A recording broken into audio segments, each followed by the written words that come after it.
अगर हमने कोई कानून तोड़ा है, अगर हमने कोई गुनाह किया है, तो हमें गिरफ्तार क्यों नहीं करते? चुप क्यों बैठे हैं? सिर्फ चुनाव तक वेट कर रहे हैं कि 4 दिन निकल जाएं और चुनाव तक इसका हम फायदा ले लें। ये गलत बात है। मैं पुलिस के अधीक्षक को, जो यहाँ के एसपी हैं, मैं ये कहता हूं कि अगर आपको लगता है कि उसमें कुछ है तो हमें फौरी तौर पर गिरफ्तार कीजिए। मैं आपको थोड़ा समय देता हूं, otherwise I will take whatever course is available to me under the law.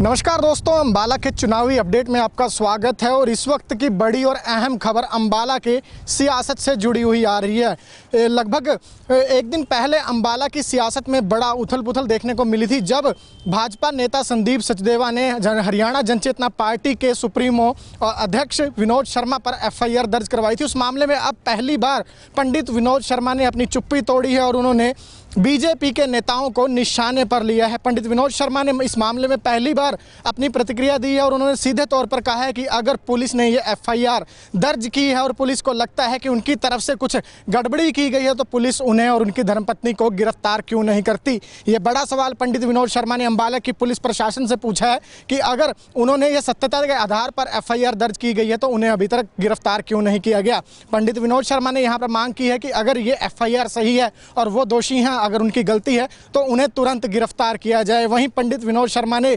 Bhajpa और भाजपा के नेताओं पर भी निशाना साधा है। उन्होंने कहा है कि चुनावों में ऐसे हथकंडे अपनाकर आप लोगों को बरगला सकते हैं, लोगों का ध्यान भटका सकते हैं, लेकिन अपने प्रतिद्वंदियों को दबा नहीं सकते। पंडित विनोद शर्मा ने एक के बाद एक भाजपा नेताओं पर हल्ला बोला और उन्होंने सीधे तौर पर कहा कि क्या संदीप सचदेवा ये सोचते हैं कि उनके नाम का कोई और शख्स इस दुनिया में और नहीं हो सकता।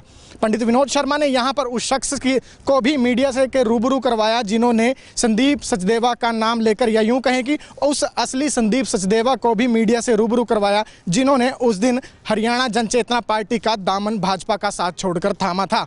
क्या कुछ कहा पंडित विनोद शर्मा ने इस मौके पर, आपको सुनवाते हैं। भारतीय जनता पार्टी की सरकार का फायदा लेके चुनाव जीते जा सकते हैं, पुलिस का इस्तेमाल करके चुनाव जीते जा सकते हैं, पुलिस को गुमराह करके झूठी रिपोर्टें लिखा के किसी को डराया धमकाया जा सकता है। मैं उनको बहुत ही प्यार से इस बात का संदेश भेजना चाहता हूं कि इस डराने धमकाने से कुछ नहीं होगा। ये FIR लिखाने से कुछ नहीं होगा। मुझे ये समझ नहीं आती कि उन्होंने FIR लिखाई है किस बेसिस पे लिखाई। क्या संजीव सचदेवा नाम का एक ही व्यक्ति हो सकता है और व्यक्ति नहीं हो सकते? उनको पहले पता कर लेना चाहिए था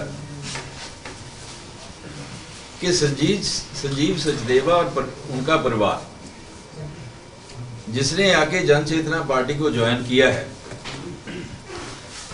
उसकी फोटो भी लगी हुई है। जो फोटो लगी है वो एक 35-36 वर्ष के नौजवान की है। उसका टेलीफोन नंबर भी है, उसके परिवार के सदस्यों के नाम भी लिखे हुए हैं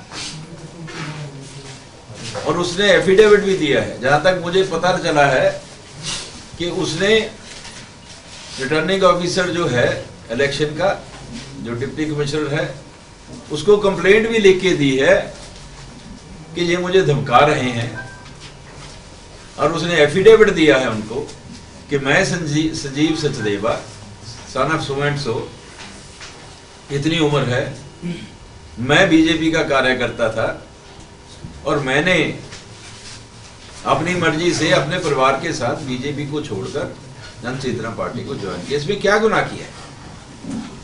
अगर कोई व्यक्ति किसी पार्टी को छोड़ के, संदीप सचदेवा, अगर कोई पार्टी, संदीप सचदेवा अगर अपनी मर्जी से पार्टी छोड़ के आ जाता है और हमारी पार्टी में आने का वो दरखास्त करता है, हमारे को मदद करने की का, हमें समर्थन देने का विश्वास दिलाता है, इसमें कोई बुरी बात नहीं। लेकिन इतनी बात से परेशान होके कि एक आदमी जिसका नाम है FIR लिखाने चले गए, मुझे ये समझ नहीं आया कि वो FIR कैसी लिख ली गई है, उसके बेसिस क्या हैं।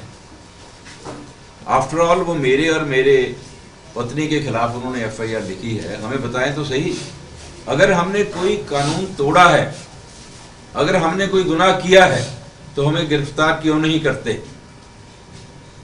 चुप क्यों बैठे हैं? सिर्फ चुनाव तक वेट कर रहे हैं कि 4 दिन निकल जाएं और चुनाव तक इसका हम फायदा ले लें। ये गलत बात है। मैं पुलिस के अधीक्षक को, जो यहाँ के SP हैं, मैं ये कहता हूं कि अगर आपको लगता है कि उसमें कुछ है तो हमें फौरी तौर पर गिरफ्तार कीजिए। ये हमें चुनाव के दिनों में इसका फायदा लेने के लिए उनका साथ मत दीजिए। इसके ऊपर उनको क्लैरिटी करनी चाहिए। और जो इलेक्शन रिटर्निंग ऑफिसर के पास एफिडेविट और एप्लीकेशन गई है, उसके ऊपर भी कार्रवाई होनी चाहिए। अगर कोई गलत FIR लिखाता है, झूठी FIR लिखाता है, तो कानून के हिसाब से वो भी मुजरिम है। वो झूठी FIR नहीं लिखा सकता। मैं सचदेवा जी को, जो एडवोकेट हैं खुद, ये विनती करना चाहूंगा कि अगर आपने गलती की है, आप इसको सुधार लीजिए। आप अपनी FIR वापस लीजिए क्योंकि गलत है। नहीं तो मैं अपनी इज्जत हतक का दावा आपके ऊपर करूंगा सही समय पे आके। मैं आपको थोड़ा समय देता हूं, otherwise I will take whatever course is available to me under the law. You cannot just browbeat me and the people who are contesting here by sheer power of the government and by sheer power of your approach to the agencies of the government. It is not allowed, and we will make a formal complaint to the election commissioner and the election authority of Haryana that how the machinery in Haryana at Ambala level, district level, is being misused for getting political gains out of nothing. And why should it happen? And if it is already 3 days, if you have any substance in the FIR, then please take action.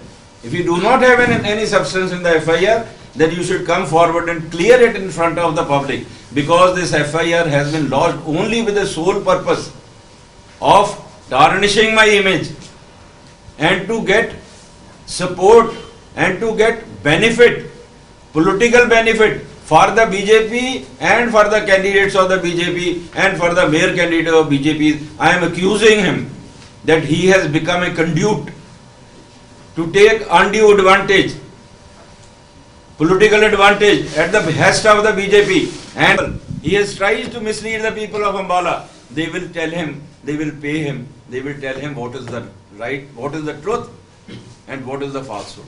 Ambala के राजनीतिक माहौल में दर्ज की गई FIR पर क्या कार्रवाई होगी, क्या पुलिस जांच करेगी, ये आने वाला वक्त ही बताएगा। लेकिन फिलहाल अंबाला की सियासत में आरोप प्रत्यारोप का दौर जो है वो अपने चरम पर पहुंच चुका है और नेता जो हैं एक दूसरे पर तीखी बयानबाजी कर एक दूसरे पर निशाना साध रहे हैं। हालांकि 27 को वोटिंग है और 30 को जो मतदान होगा उसका रिजल्ट आएगा, उसमें क्या कुछ निकल कर नतीजा सामने आता है ये भी वक्त बताएगा। अपडेट चुनावी आपको देते रहेंगे, जुड़े रहिए हमारे साथ।